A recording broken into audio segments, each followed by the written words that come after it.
Boom. Isaac and Jonny back in the building. We're back. Been a little while.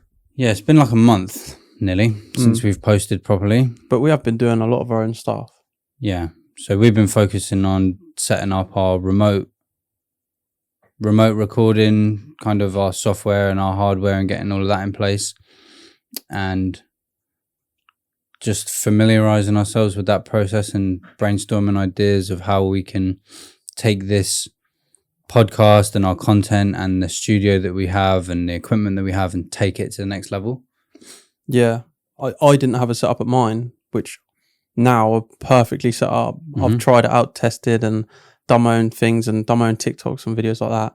Also done a remote recording with Ben as well. Yeah, that turned out good. So that turned out all right. That was a nice little practice for me to edit and do little bits with. So I'm excited. Well, we done one as well. Yeah. And that worked out fine. It was just, was it your computer that turned off? Yeah, my computer froze. But that's the thing with these remote podcasts is it doesn't really matter too much because if your computer shuts down, you just pull it back up. Oh, where do we start? And then you just have to edit it. So yeah, it's not too bad. That's the thing. And this is kind of the conversation around what we've been talking, is that before I was kind of getting a bit wound up by the problems that we're running into. I was just like, fuck's sake, like, why can it not just run smooth? You know, you try and record something, the SD card's fried, or the audio didn't work, or the microphones weren't turned on. Or we just didn't record it one bit. Or it wasn't recorded. We did that once. It was like a whole hour, and it was a beautiful podcast. There's something keeps going on with your screen. Keeps blanking out. It's not going to do it now. Yeah, we're literally running into problems as we speak. I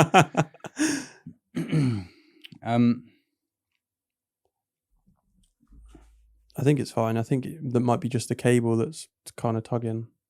What do you mean? Like it just blacked out and then come back on again. Yeah, that's what it's doing at the moment. Oh, okay, so that's fine. Running into problems just as we were talking about that. But nice. this is the thing though. This is all part of the situation. This is all part of the learning, and this is just the stuff that happens. It's just wrong to think that it's not going to happen, because it does happen. I don't think you can get to any level where you just don't run into problems. No.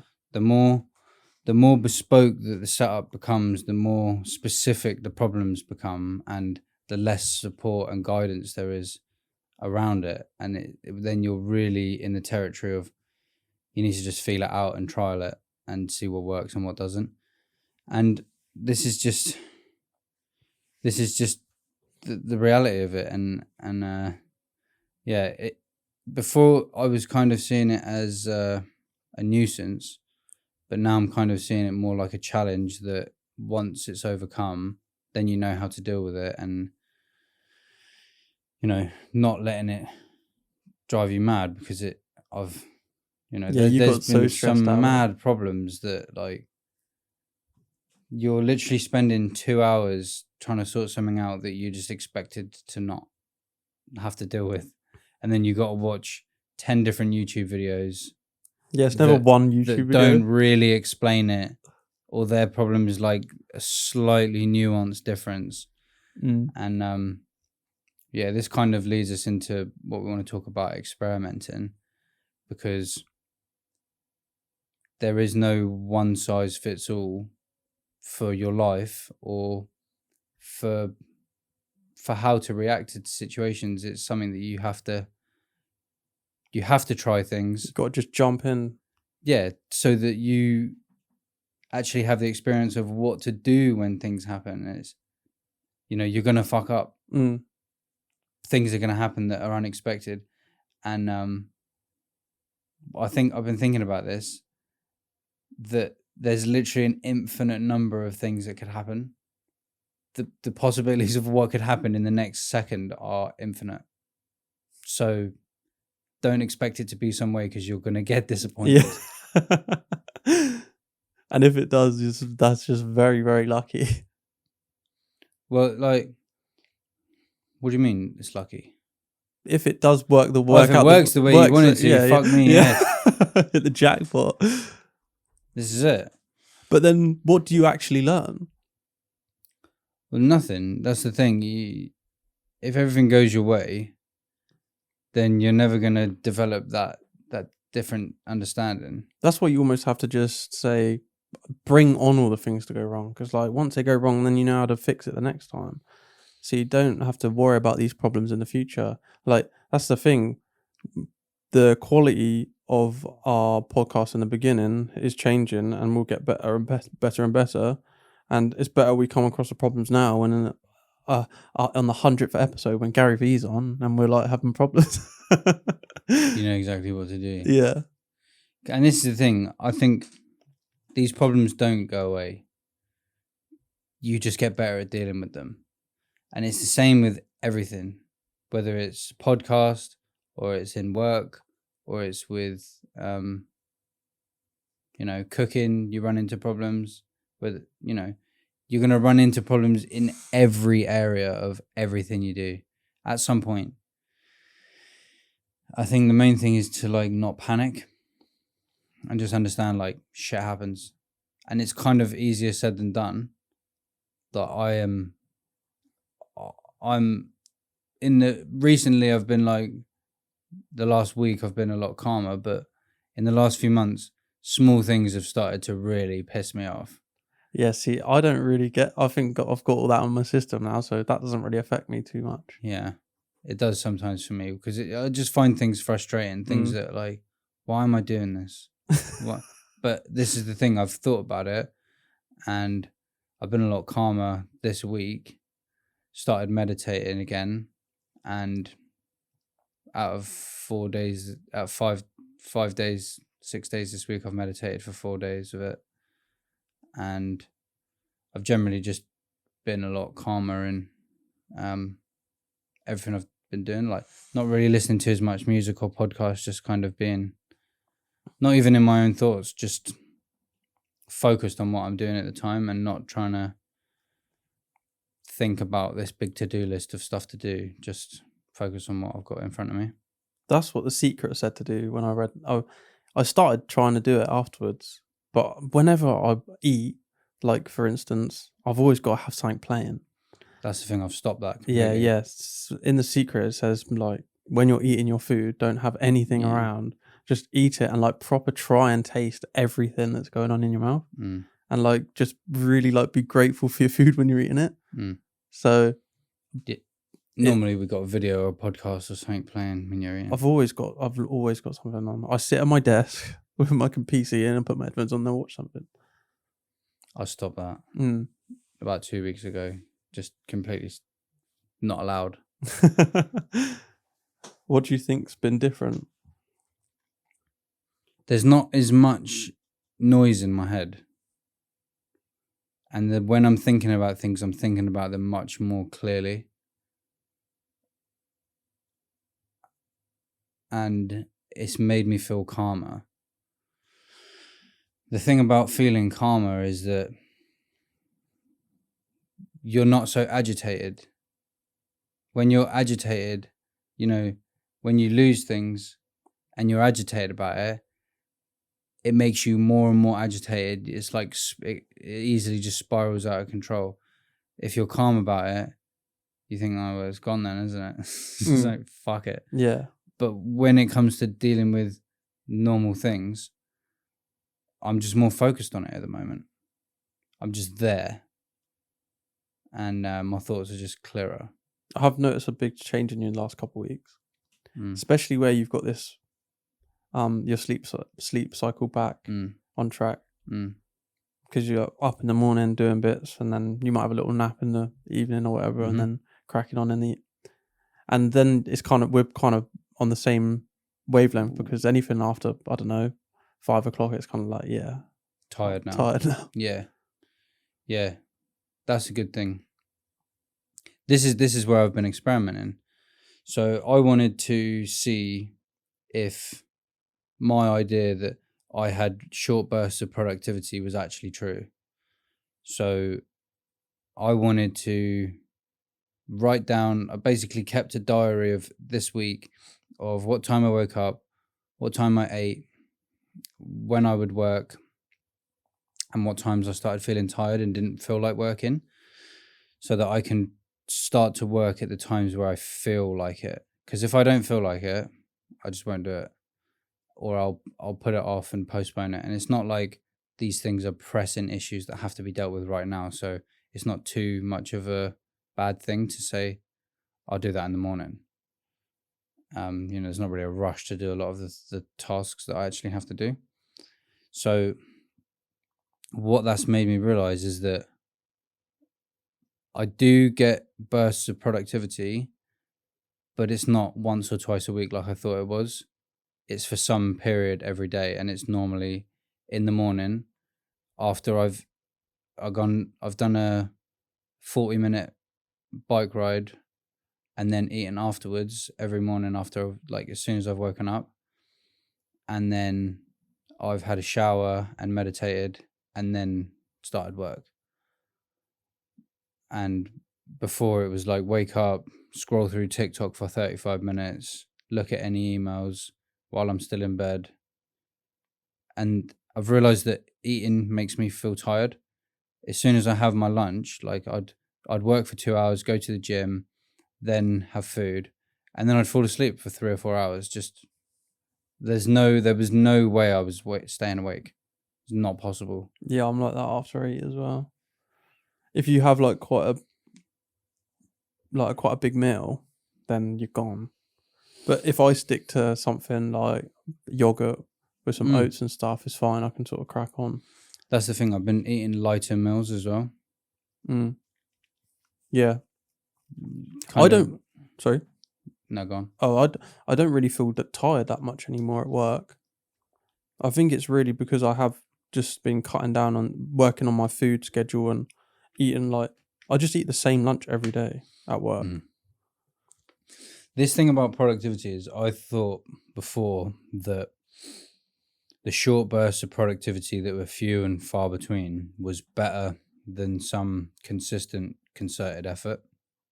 But I've got more done this week and more progress, different ideas, and thinking a lot clearly about how to piece things together by just doing a little bit of it every day. And this is going back to this 1% improvement idea, or laying one brick instead of laying 20 bricks, feeling tired, not being able to work for 4 days because you're knackered, and then coming back to it. If you just, it's like slow and steady wins the race. So I'm doing a few hours work in the morning and a few hours work in the evening.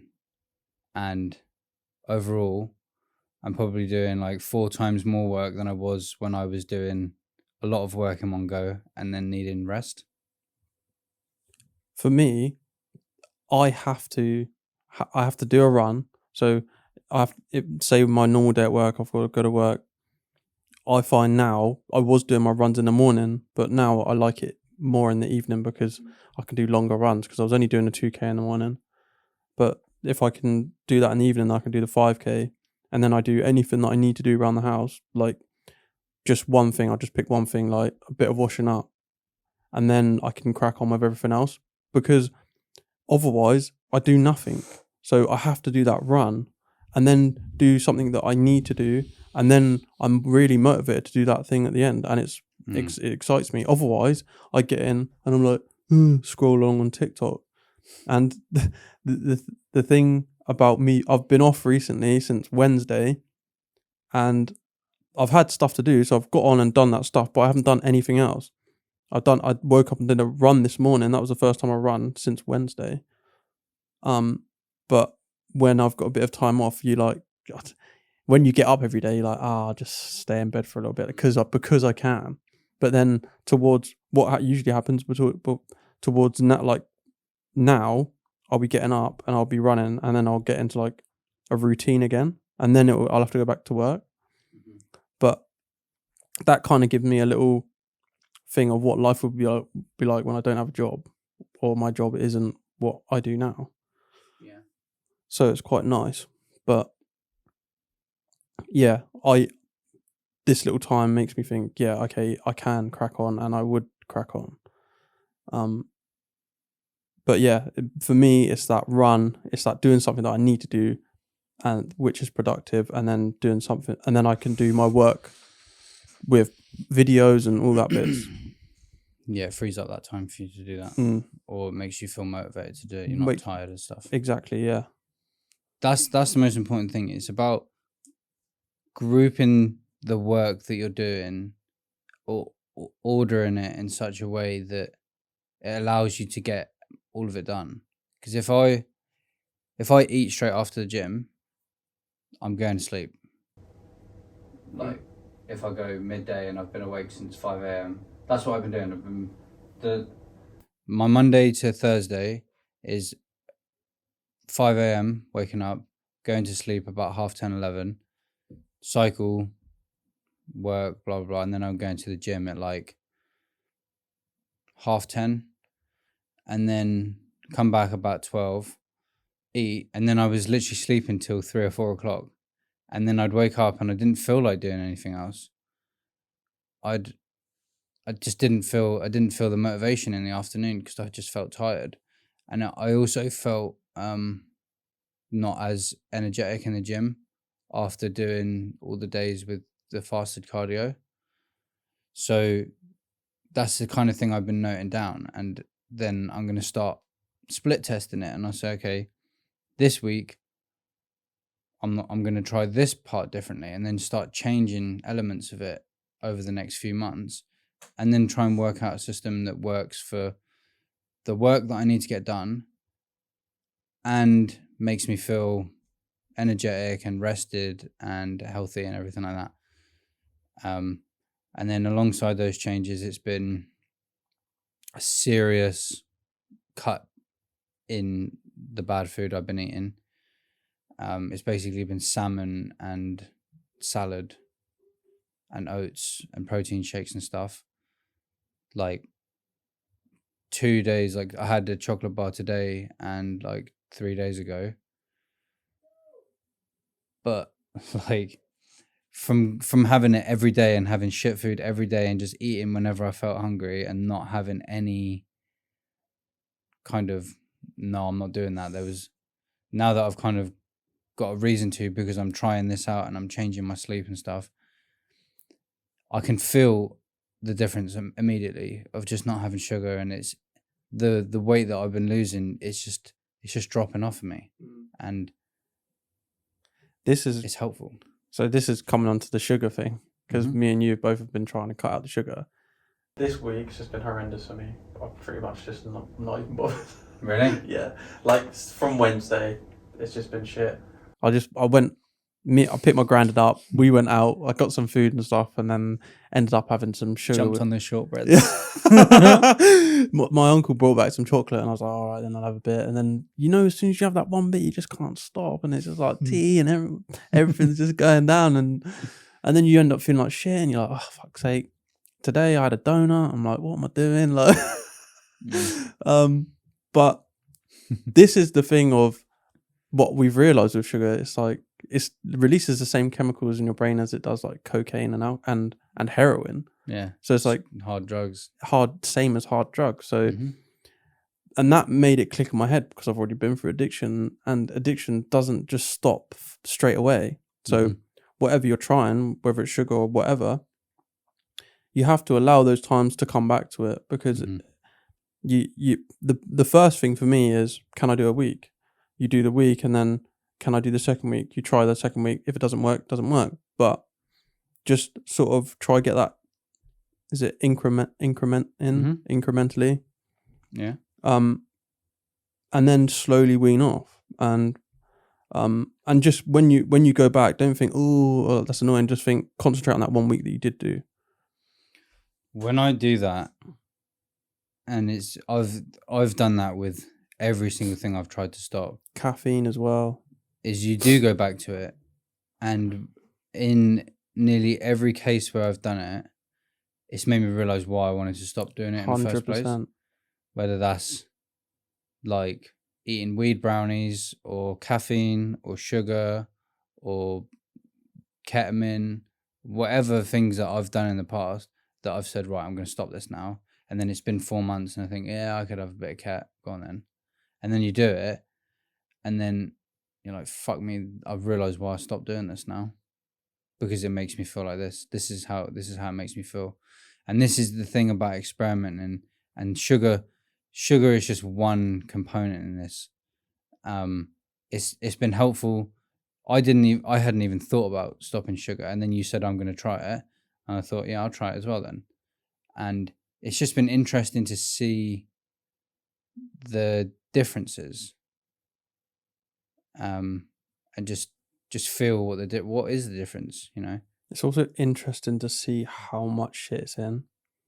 Oh, it's in everything. You literally can't find anything without. I'm there in the shop and I'm like, what can I eat that's like a snack? I want something.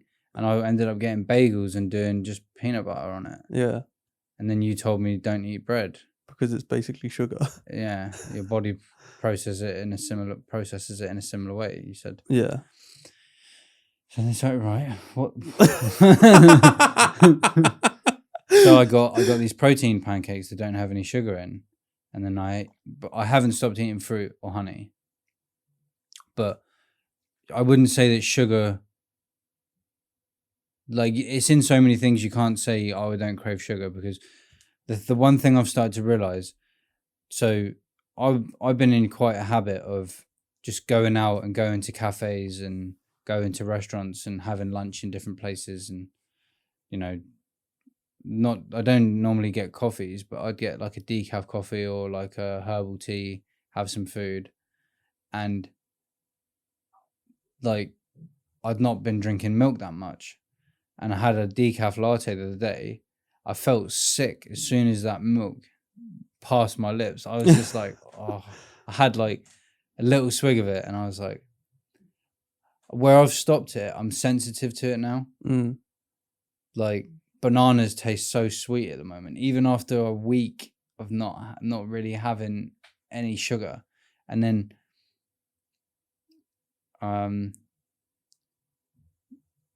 yeah, just seeing how much it's in and being more conscious and more aware of it, and, you know, being, you know, like when you've not had it and you're more attuned to it. Like if I had 2 pints of beer now, you'd be a rampage, bro. I'll be on the floor, bro. It'd be a rampage if I'm still on my feet.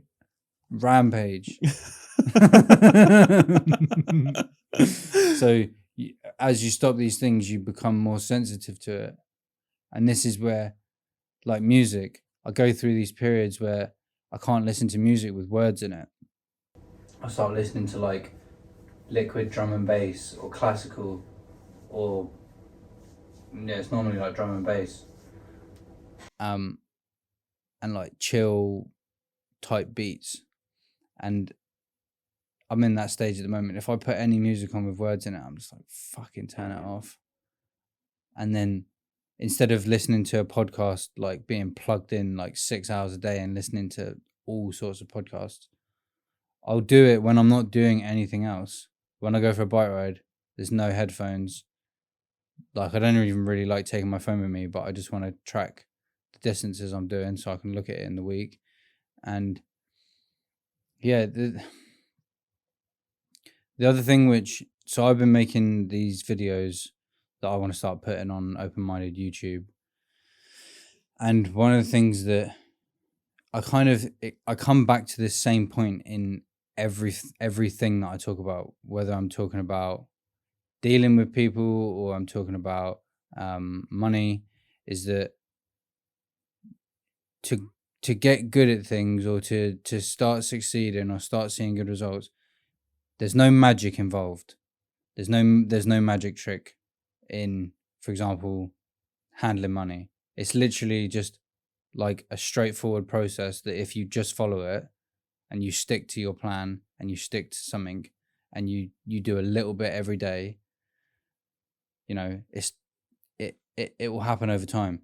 You know, if your thing is to get healthy, yeah, you're going to have little slip ups, and same with money, you're going to have little slip ups. But if you're mainly just consistently moving towards something, you will arrive at that destination that you've set.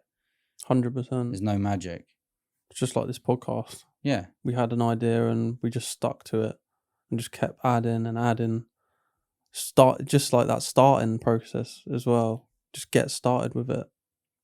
Instead of calling in my calendar when I put these work blocks, I've called them building instead of working, because I want to start to look at work as building instead of working. Work in my head sounds like be here at this time and do this, and then like if you don't do this, you won't be paid and blah blah blah. Like, whereas building is like I'm adding and compounding and creating something for the future. Yeah, there's a destination. It's like putting something on. You've got this end goal, and that is just one of the things that you need to get to that end goal, instead of like that is just one thing that you've got to do now. Like, yeah, I get that. That's been helpful for me. But again, all of these things, they just come back to how does it make you feel? Because that might not work for you. You might watch a YouTube video and it tells you how to live your life, and you try it and it works. But we're all different. So it's probably not going to happen. Yeah, so this trial and error thing has to happen. You've got to try the next YouTube video, or try your own. Try watch 500 videos. Yeah. Try it with your own little swing on it. It's like what we just said about our own lives, of how you run your life is you have to do certain things, and then I have to do a run. This is what I found out works for me. So everyone's different, and don't think that anything that we say or anyone else says is going to be perfect for your life. You've got to make it for yourself with your own goal in mind. You've got to have that end goal, and you've got to think, what's my little 1% towards that end goal? Yeah. I think a big place to start with kind of getting what you actually want out of your life is to start being honest with yourself. And a big thing that I didn't understand for a while, that kept me in a low place, was thinking that I had some unique problems. The problems that we experience are experienced by everyone, and our problems are so nuanced that, yeah, they may be slightly specific to you, but people generally go through the same emotions, you know? And it's about being honest with yourself about what is that being caused by. Am I doing that? Is my behavior making me feel like this? And in my case, with when I was in that place, it was literally my fault.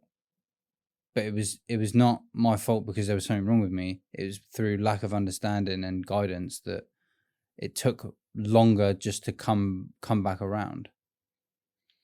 So yeah, the problems you experience, especially with money and living independently and being a young adult, everyone's in the same boat. Yeah. And you know, some people are in this boat that's heading one place, and I'm seeing that their behavior is taking them in this direction, and I want to literally go as quickly as I can in the opposite direction. Because so many people, they are not happy. They're not actually doing anything with their lives except just like servicing their biological needs. You know, there's no other component to what they actually do. They just live to fucking spend money and feed themselves. It's just like, you're just existing. So many people are just existing. I want to do something. And this is why I've been coming up with all these ideas in the last few days. Because I was going for a bike ride the other morning. I stopped and I started writing down loads of notes. And I was like, I'm just going to fucking go for it. What's stopping me? Like, you're born, then you die. Like, make this middle part interesting. Yeah. Stop feeling shit about yourself or shit about the situation. Make it work. People have fixed worse situations than what you're dealing with now. And stop caring about what other people fucking think as well. Oh, mate. That is something I think everyone struggles with that. Yeah. But especially when you're putting content out, things like that, because that really does sort of stick in your mind, and that's something that I've had to deal with recently. But I'm just over that now. I'm so like, I feel blessed with in the that video now. that I'm about to post. That is my first section. It's just like, if you know me and you don't have something nice to say, or even if you don't know me, and even if you have got something to say that is nice, but it doesn't help you or me or anyone else, fuck off. I don't want to hear it. I'm not interested. Yeah. Keep it to yourself. Yeah. And if you do feel like you're going to say something nasty, stop yourself and understand that that's you projecting your Insecurities. On the world. That isn't the way that things actually are. That's inside your head, and you want to force the world to be the way that you see it, but it's not like that. And that thing of, I think we seek validation. You know, people kind of vocalize points, and then they talk through things, and they just see whether people nod or they don't, and that is a way to validate ideas. But you know, that can become like a place of insecurity if you're constantly looking at how many likes you've got, how many views you got. And that, I did that to some extent with Instagram, so I just deleted it off my phone. Now what have I even got to look at my phone for? Get a phone call, hello, put my phone down, that's it. There's no like I've found it way chasing. I found it way better now I've actually become a content creator, because I get motivated by things that I look at, and then I'll be like, okay, I want to do something, and it's not always just watching. It's like, what can I do? How can I do it? And I've completely come away from giving a shit about the likes. Like, I don't give a shit. Obviously, it feels nice when you get a big one and it hits, but when I get 10 likes, I just don't care. It doesn't bother me whatsoever. I just don't look at it. The thing which is the real good thing to receive is when something makes an impact on someone. Like, I bumped into a random guy, and he's like, "Oh, you're Isaac. You do that podcast?" So yeah. And he's like, "Mate, I love it." He's like, "I love the positivity. I love the message. I've listened to every episode." Yeah, see, that's sick. And that's a better feeling than 100,000 likes. Yeah. What the fuck does the likes mean compared to one person who's spoken to you and said, "I really enjoyed what you're doing. This has been helpful to see." It'd been nicer if he didn't have a pint in his hand, though. Yeah, and I said, so why the fuck you stood outside a pub? Come on, mate. I know you're watching. Give it up, son. If you've listened to every episode. Yeah. And he's like, "Oh no, I know. Come on, brother. You got this.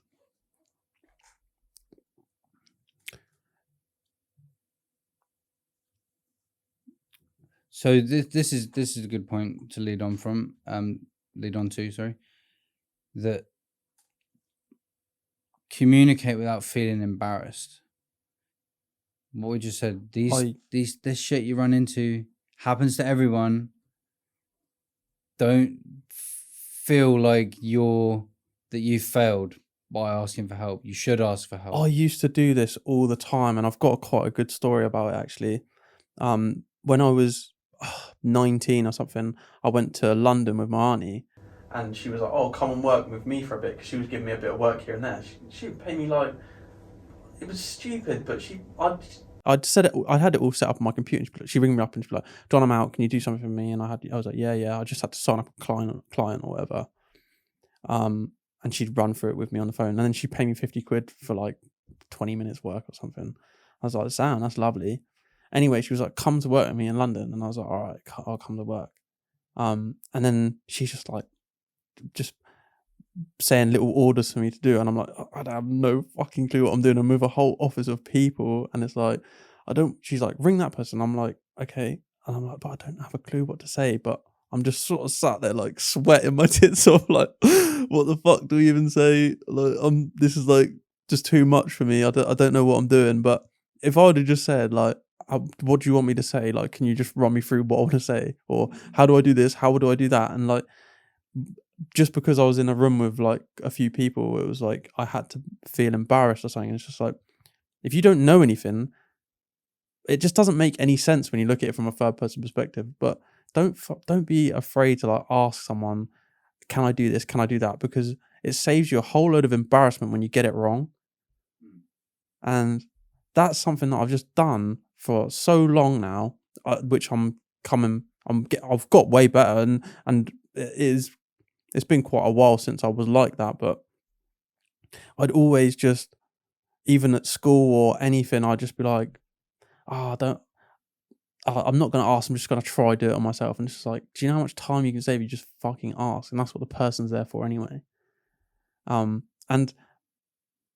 even stuff like, I don't know why I didn't think to ask you, but stuff with editing, it's like, you've already tried it when I was learning to just start. And I'd just be like, I don't know how to do it. But we were just on the phone. And I was like, but there's no way you can do that. And you were like, well, yeah, there is. I was like, oh. It's like, why didn't I just think to ask you, do you know any way of doing that? But yeah, save yourself a lot of fucking time. There's no shame in asking. Where's the shame? That's like a figment of your imagination. Yeah. There's no shame. If I ran out of money and I had to ring someone up and say, can you lend me 300 quid? I would feel no shame. I would ring every single person until I got the 300 quid. Yeah. There's no shame.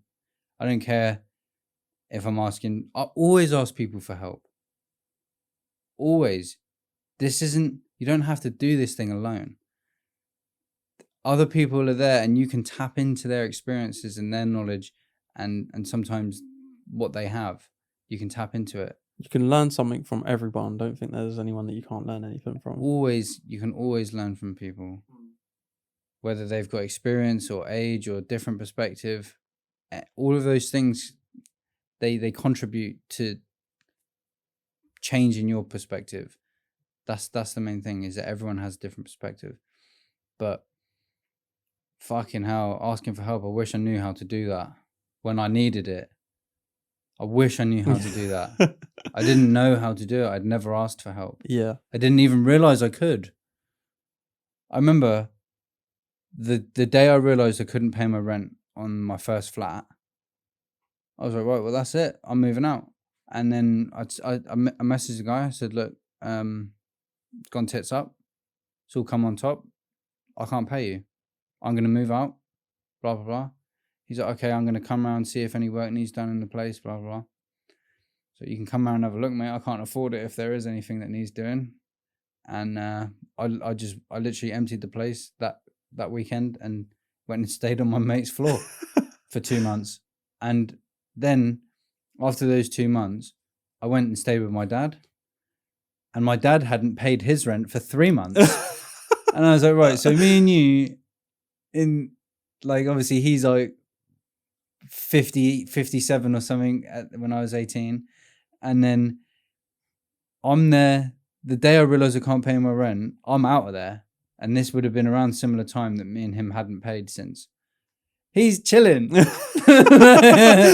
He's chilling. He's just carrying on with his day-to-day life. Yeah. Landlord ring. No. Honestly, mate. No, it's sound. Whereas I was 18. I was young. I didn't really know that was even. I didn't even think that was an option. Didn't even cross my mind. Whereas now, where I get on with the landlord here, he's like, if you didn't pay your rent, I couldn't get you to leave for 6 months. Yeah, it'd have to go through court and shit, but I don't want to do that. It's long. It's a long-winded process, and sometimes you don't win it. And he was like, I've been through it with people and lost cases for thousands of pounds in rent. So, and then lawyers on top. Yeah, and then, you know, so if I actually knew that process, then I would have said, yeah, mate, I can't pay you rent. I'm going to stay here for 6 months. Good luck getting rid of me. Yeah. Obviously, that's not really the way to approach it. You know, he might get angry and just come and fucking kick the door down. But yeah. Or even just say like, is there any way you call? Oh my God, I was so bad at like ringing up to like say that I couldn't pay for something, or like ringing up to see if there's anything for them to meet. I would just leave it and not answer any calls. Like, like I owe money on certain things, and it was just like they bring me, and I just had the worst anxiety whenever I saw just numbers +44 or like no caller ID. The worst anxiety ever. 0800. Yeah. No. And sometimes it would be like something that you really needed to answer, and it's like, oh, we tried calling you about this or whatever, and I'm like, oh shit, yeah, it's because I'm not answering my phone at the moment. But it's just like, answer the bloody phone. Like these people, they just want their money, and they want to help you to get their money. So they're most likely going to be nice and be like, look, is there anything we can do to help you out, or there's numbers for you to call for them to sort out your finances or whatever. And it's just answer your bloody phone as well. I was scared to open letters for about 2 years. Anytime when those brown HMRC letters came through the door, they're the worst. I would literally shit myself. I would be like, oh, not again. Every letter, because I knew every letter was a bill, because I buried my head with it for ages. And dealing with it now I look at those letters and I'm like, right, what new scheme have you got that I can fucking work efficiently? Yeah, once you're up to date with them, it's a give and take.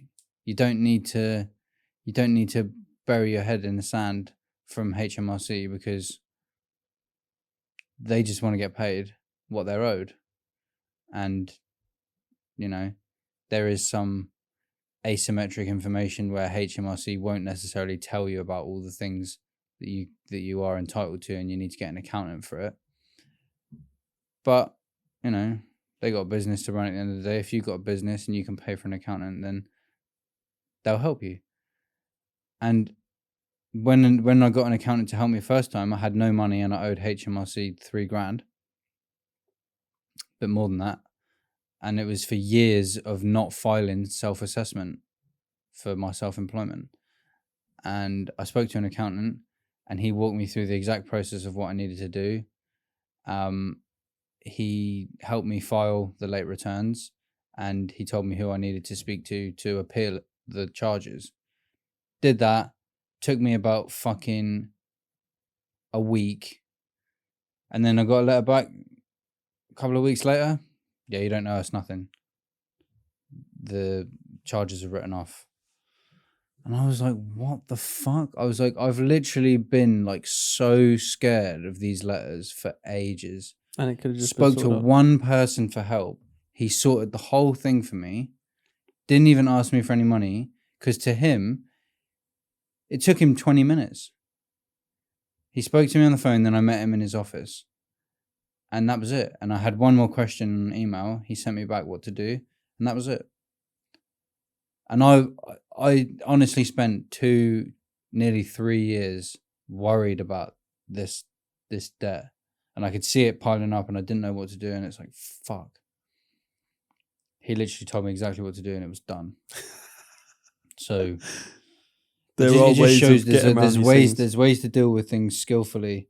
And if you panic and talk to the right people, ask for help. Just come straight back onto that. Don't be afraid to ask for help, because there's other people who know exactly how to get around these things.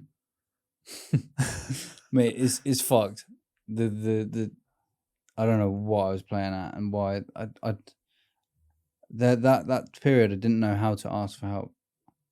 But now I see that it is essential, and the things that you run into, just because you run out of money, it shouldn't destroy your ego. It shouldn't make you feel like, oh my God, I'm such a failure. Right? It happens.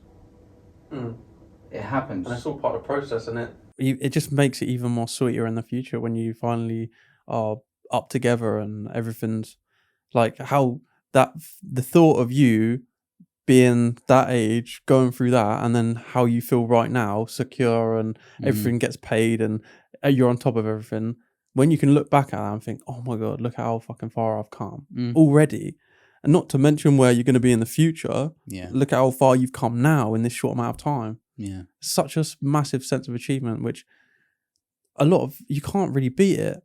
And I was talking about this in one of my TikToks, is like, you can't beat these feelings of being in the dumps and then getting out of it. Yeah. Like the feeling of euphoria that you get when you're sat there and you're in your bed and you're like, I've really done it already. Like even though I'm going to be here in the future and I've got all these goals, like I've really done it already. I've smashed it. And that feeling is just, I just can't beat it. No drug could ever touch it. That was a big thing for coming off of social media. Is I found myself like low key comparing myself. And the big problem that comes with comparing yourself to other people is that you're not comparing your whole life with their whole life. A lot of times, and especially what I was doing, you look at someone and you think, they got a nice car, they got a nice missus, they got a big house, their business is smashing it. But then you think, would I actually want their life? And then if you know these people, you can often say, actually, no, I wouldn't want their life. I just want their car. I just want their business. And then I looked at that and I tried to unpack that a bit, and I thought, what did they do differently? You know, some people had support and they had a different level of momentum from when they were younger, and they didn't have, you know, like I was just fucking dossing for 4 years. You know, they didn't do that. So they've got a different level of momentum. And, you know, like we said at the beginning, to get things done is not rocket science. They probably just stuck at it and done something over and over again, got better at it, and started to enjoy the process and improved their process. So it's a waste of time to get jealous of people because their situation is different to yours. You know, if it's someone that you're jealous of, and you probably wouldn't actually want their life. You just want one or two aspects of it. I find that it's making me laugh because the only real thing recently which I care about, it's not like all the money and all the nice things. It's like, it's the women. It's like seeing a bloke with like a proper nice missus and you think, oh, like, she just looks lovely. Like I want like a nice missus or whatever.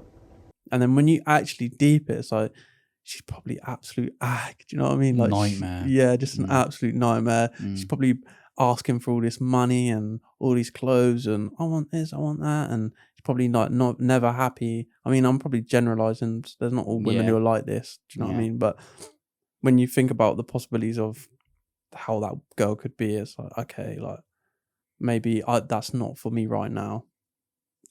The main reason why I feel like that is not for me is intertwining myself with someone else's shit. I'm not about that. I don't want to know about it. I don't want to be there and dealing with your shit. Like, I've just got on top of my shit. Yeah.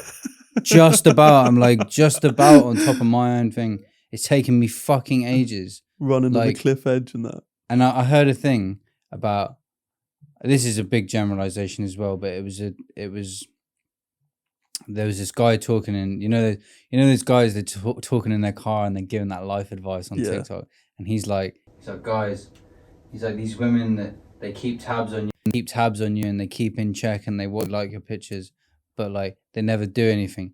They're waiting for you to level up. Literally, I saw that one as well. I think you probably sent it to me. They're waiting for you to level up, and that's what they want you for.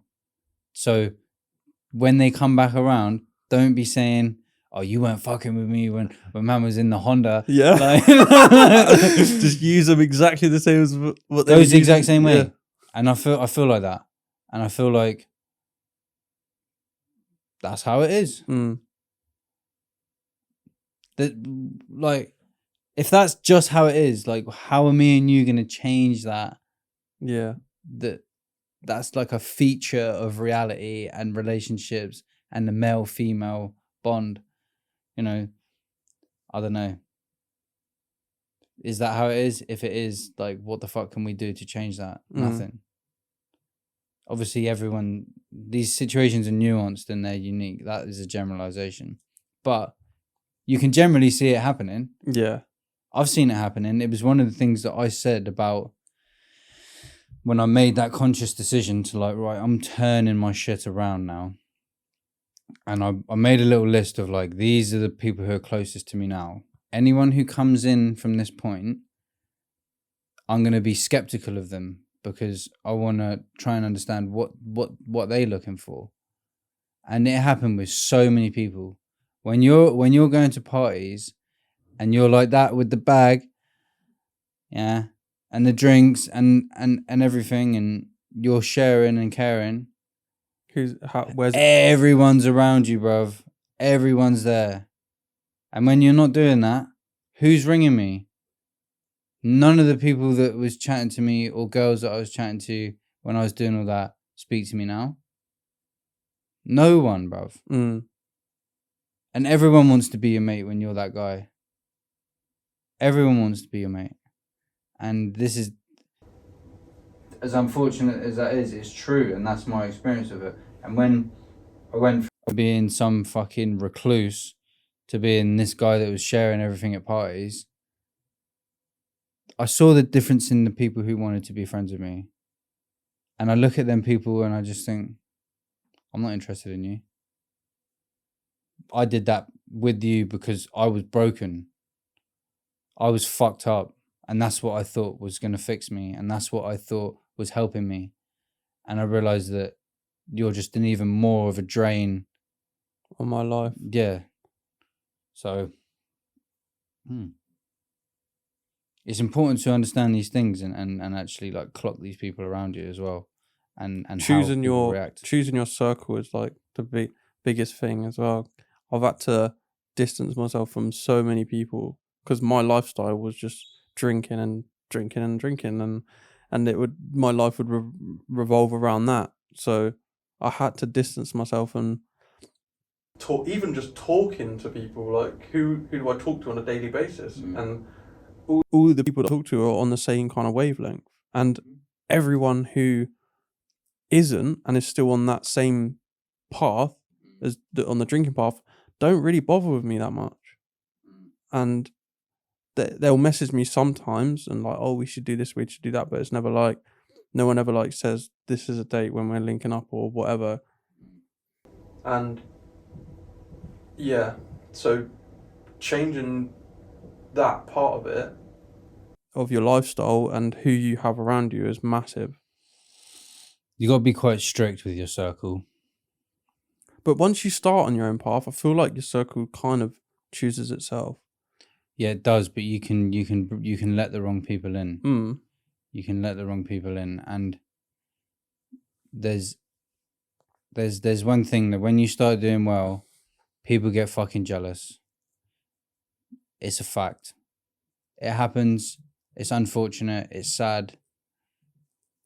But it does happen, and people do get jealous of other people, and they'll do things just to spite you.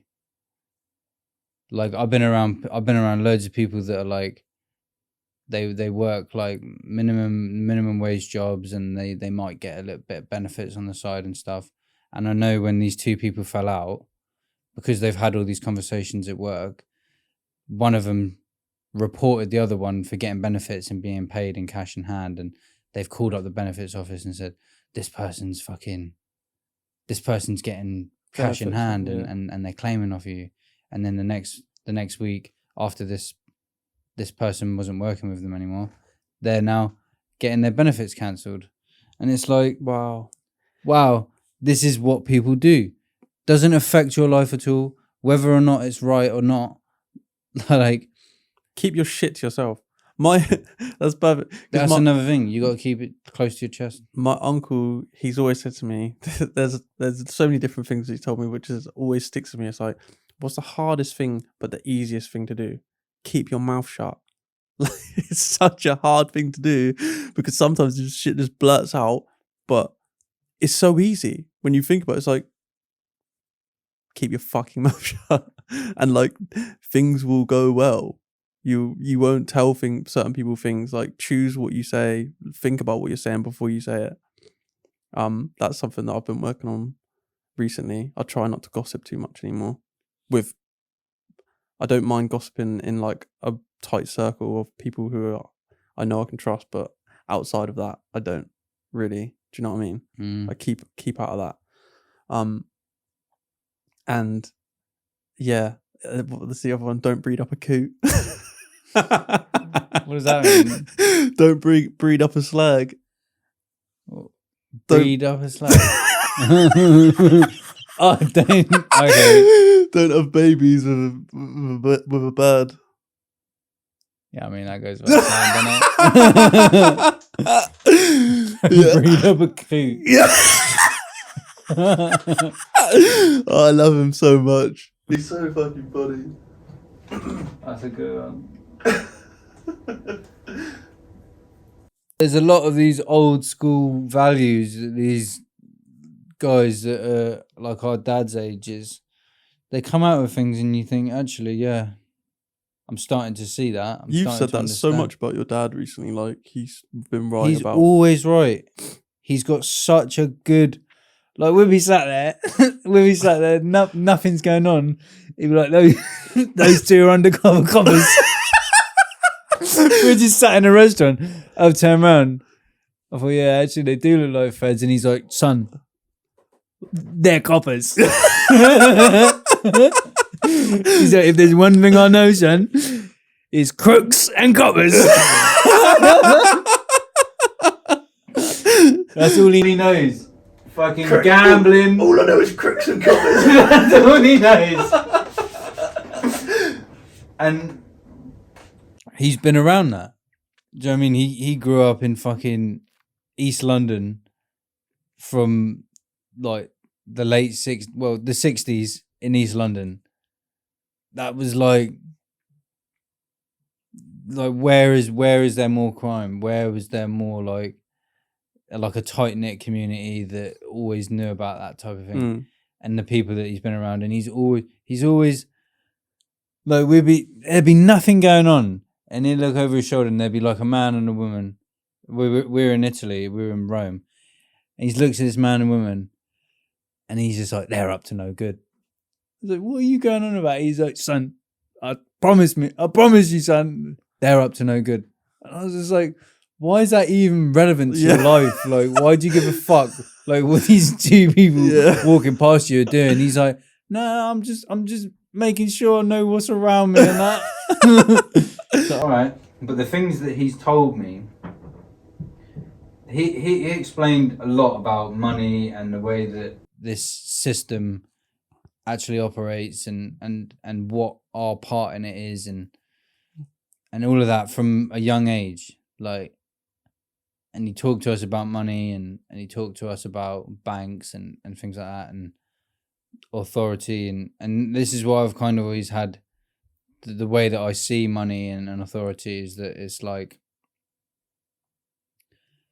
there's money to be made, and the authority is like, it's like you get done for what you get caught for, and that's it. If you can do something bad, don't get caught. And that's just, I mean, that's his ethos. But he's taught me a lot about people and situations and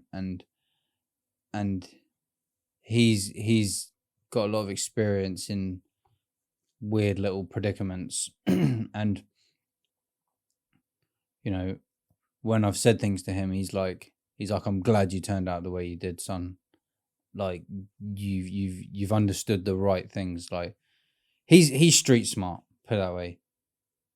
He doesn't know how to book a flight or book a hotel or buy anything online or fill out a piece of paperwork or whatever. But he's street smart. He understands people and situations. And that's the difference, is that you can go to a private school And that's the one thing that people in private schools lack, is that there's no street smart. And that's where, that's one of the things where people get different understandings throughout their life. So yeah, he's not been wrong about any of these like major things that he's said to me, and these like fundamental things to understand. He's not been wrong yet. So my dad's very similar, to be fair. He's right about a lot of situations, but he's just fucking so annoying with it, because he'll just be like, yeah, I knew I was right about that. See, my dad doesn't do that, but he's like, he is wrong about a lot of things that he tries to like, where he's so right about what he's right about, like he's so right, and it's like hard to prove him wrong. He then thinks that his circle of competence is wider than it actually is, and he starts to try and think that he's right about other things. And I'm like, no. Yeah, that's exactly. I think that's just an old timer. Like, you're getting on, Dad. Like, it's fucking. I think that's a bit of narcissist tendencies. Yeah. Yeah. Because my old man thinks, like, he starts to think, well, yeah, I've been saying that since the start, and I think that's right, and it's like, mate, you're just not, though, are you? Like, some certain situations, like, I don't know, certain conversations with COVID. Yeah, I've said that from the beginning. I know, I've always known that was the right thing. That was what they were thinking, and it's like, mate, you don't really know, do you? Like, come on. It's like, it's beyond what is your circle of competence. Yeah. So my dad does the same thing, but the things that he is right about, they're right, and they're like timeless, universal fundamentals. Yeah. Yeah, and it's kind of things that you, when he says them to you, it's like, you kind of know it in the back of your mind that is right as well, but you don't kind of, you just go and do your own thing anyway, and then you're like, yeah, see, I did tell you that.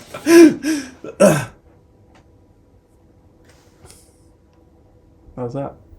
I ain't got much else to say.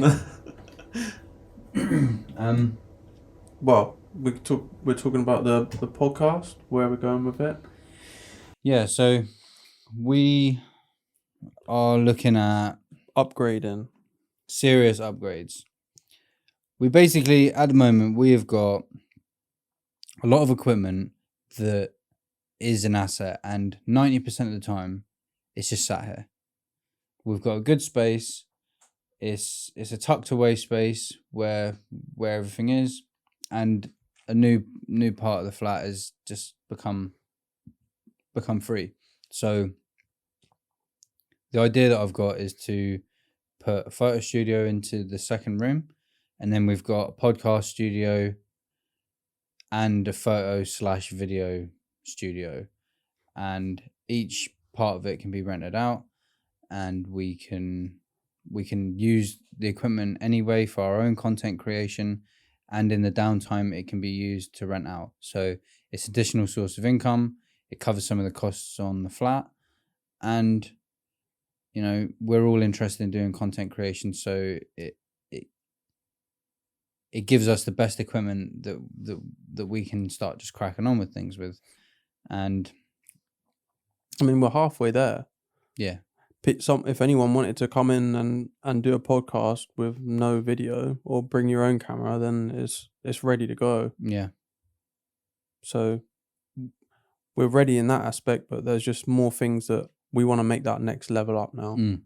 We've got this setup is beautiful and everything, but there is a lot of money still needs to be spent. Probably double what we've already spent, isn't it? Yeah, it is. But it's the more expensive parts, of the cameras and bits like that. New chairs. Still need to work out what chairs we want. Yeah. The thing is like we can piece it together as we go. It's not something which we need all at once. So we don't need to put too much pressure on what needs to be put in money wise. There's we're also going to be jumping into unknown territory as well. Exactly. exactly. Like I did photography at college, and it's like always something that I've thought I really want to get into that. So when you start talking about that, my eyes kind of lit up, because it's like that is me, that is a bit of me. That's what I love. So but neither of us really have much experience with it. Well, I mean, so go on. I've owned a Canon 600D, I think. Yeah. And I would always use that, but then I had to sell it at some point for drink and. Well, I got a Canon 80D and had it for about a year and a half. Took about 25 pictures on it. And the reason was, I bought it to do video, and then found out that it doesn't record for longer than half an hour. That's a weird thing, actually. So we actually tried recording with that camera. We tried recording with the GoPro. We found that the GoPro can actually record for longer, because it's actually, but there's something to do with is it the tax, or? It's a tax thing in Europe that it's a video camera, and it would be a completely different price if it could record for longer than 30 minutes. Which is so strange. And they don't tell you that when you're buying it. No. You have to go and spend the £1,000 on the fucking camera to realise that it doesn't record for any longer than half an hour. To be fortunate enough to find that out. And this is the kind of thing that I'm talking about in the trial and error. You know, I had to go and spend that money and buy that equipment and just find that out the hard way. How lucky is it that you found out beforehand when you bought it for yourself, than both of us buying two? Yeah, that's what I mean. Buying more expensive ones or whatever. Fucking hell. But this is where it all ties in. And this is where, even though it's going to become an investment, the money that we put into this, I don't care if I never see it, because to have this and be able to do this is amazing. But now where we're taking on more space in the flat, and there's a new £400 bill to pay, that there's not someone in that room, you know, that needs to be recouped from somewhere. And this is where the photography studio is a good thing. But then we may as well completely make this space dedicated to recording, because it's better for us, and we can rent it out, and we can meet new people. And there's a whole array of things of why I think it's a good idea. And I'm ready to just go for it. I'm ready to just fucking go for it and put in the time that it needs and understand it and start looking at it as a challenge to overcome rather than a problem, you know, because you're going to run into these problems. You know, we might save this in a minute and the whole thing's just silent. But fuck it. Yeah. What have you lost? An hour? But it's not really, me and you, we sit down and have a conversation anyway. So it's like, all right, well, we just sat down and had a conversation. Yeah. But this is the thing, in terms of working with audio and content creation, what are you looking at? So more problems there. Yeah, just running into random problems. It's all right. But that's only because we've never tried this. We haven't done this one on its own before, no. Trying a different recording software. Got to just jump in the deep end and see what happens, I suppose. So yeah, we are going to be doing more frequent recordings now, more remote podcasts. I think we got some clips of one we've recently done coming out soon. And yeah, details for the studio and the updates and the progress that we're making with that will be kind of we're working on our website and sharing stuff on TikTok. So yeah, that's it for now. Thanks for listening, people. Thank you very much.